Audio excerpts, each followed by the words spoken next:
आज हम बात करेंगे कि सबसे जो हाई टेस्टोस्टेरोन वाली कंट्री है, जो उसकी डाइट में क्या इंक्लूडेड है, वो लोग क्या खाते हैं, वो क्या करते हैं, उनका जो लाइफ़स्टाइल है, वो कैसे होता है।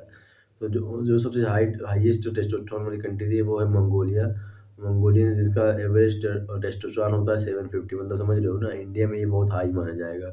इंडिया में जो एवरेज टेस्टोस्टेरोन है, वो 475 के आसपास है, तो ऑलमोस्ट 80% के आप समथिंग जंप हो जाएगा मंगोलियन में। तो मंगोलियन क्या खाते हैं, आज आज हम उनकी डाइट को गो थ्रू करेंगे और वो क्या डेली लाइफ़स्टाइल करते हैं, उनके बारे में जानेंगे। तो मंगोलियन में जो पहली जो कंजम्पशन है उनकी, वो मिल्क बहुत पीते हैं। वहाँ भेड़, गाय, भैंस भैंस तो नॉर्मली बहुत कम है, लेकिन भेड़ और गाय, ये दोनों चीज़ बहुत नॉर्मली दूध पीते हैं सर। और दूध पीते हैं और वो गैलन में गिनते हैं। गैलन में, एक गैलन में समथिंग अबाउट वो ज़्यादा मिल्क होता है, आई थिंक 4 लीटर के। अभी मुझे याद नहीं आ रहा है कि गैलन में कितना मिल्क होता है, लेकिन वो गैलन के हिसाब से पीते हैं ना, वो 2-3 गैलन रोज़ पीते हैं। तो 2-3 गैलन में अराउंड फिर 6 से 7 लीटर समझ लो रोज़ दूध पीते हैं। उनकी बॉडी थोड़ी बल्की होती है, दिखने में वो सही नहीं दिखते क्योंकि बहुत ज़्यादा बल्की होते हैं, 100-100 120-20 किलो के होते हैं और उनकी एवरेज हाइट भी 5-10 11 के आस-पास होती है, लेकिन वो दूध बहुत कंज़्यूम करते हैं। दूसरा है, वो आइसलैंड तरफ रहते हैं, तो फ़िश जो है बहुत कंज़्यूम करते हैं। आइसलैंड, मंगोलिया थोड़ा देश है जो वहाँ फ़िश बहुत ज़्यादा कंज़्यूम की जाती है। और फ़िश में पता है विटामिन डी सन से मिलता है मोस्टली, और विटामिन बी 12, जिंक, मैग्नीशियम, जो हेल्दी चीज़ें होती हैं, वो उनको फ़िश से मिल जाती हैं। कोस्टल फूड बहुत खाते हैं वो लोग, मीट बहुत खाते हैं, तो इसकी वजह से उनको मिल जाता है। एक उनकी डाइट में बहुत कम है, इसका मुझे थोड़ा डाउट हुआ, लेकिन एक उनकी डाइट में आई डोंट नो कि बहुत कम है।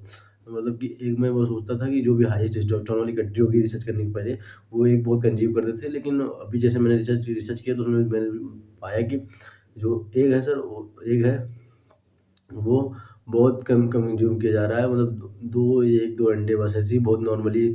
ऐसा इतना उसका बढ़ाव-चढ़ाव नहीं है मंगोलिया देश में, जितना मतलब मैंने अपने माइंड में बना के रखा था। और उनकी लाइफ़स्टाइल मैं बताना चाहूँगा, उनकी लाइफ़स्टाइल बहुत हार्ड है। वो अभी उतना मंगोलिया देश ग्रोथ पे नहीं है, जितना वो मतलब एक एवरेज देश ग्रोथ पे है। और मेरा सो कॉल्ड ग्रोथ का मीन्स है बड़ी-बड़ी building, train, metro cities, aeroplane, इतना वो ग्रोथ नहीं है। वो अभी वही बेसिक लाइफ़स्टाइल जी रहे हैं गाँव वाली। तो ग्रोथ का, ये नेगेटिव ग्रोथ में बात कर रहा हूँ, जो बॉडी को नेगेटिव इम्पैक्ट करती है। उनको पानी शुद्ध मिलता है, उनको सब कुछ शुद्ध मिलता है, जो उनकी लाइफ़स्टाइल में रेसलिंग एक बहुत बड़ा इम्पैक्ट है। वहाँ जितने भी होंगे, कितने भी लड़के होंगे, सब रेसलिंग करते मिलेंगे ज़रूर।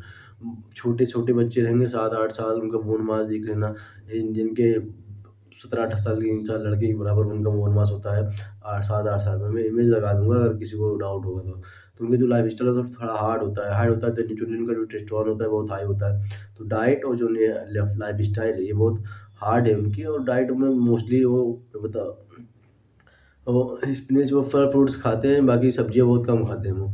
और वो गेहूँ, चावल ये बहुत कम खाते हैं। मोस्टली उनके मीट होता है, मीट में फिश होता है, बकरी का मीट होता है, गोट, मटन होता है, और दूध होता है। दूध बहुत होता है, दूध से कोई भी प्रोडक्ट जो बना हुआ है, दही, दूध, पनीर, कुछ भी से जो दूध का प्रोडक्ट है, वो बहुत होता है उनके उनके डाइट में। तो यही 2 फैक्टर हैं जो उनके मंगोलियंस की जो टेस्टोस्टेरोन है बहुत ज़्यादा हाई है।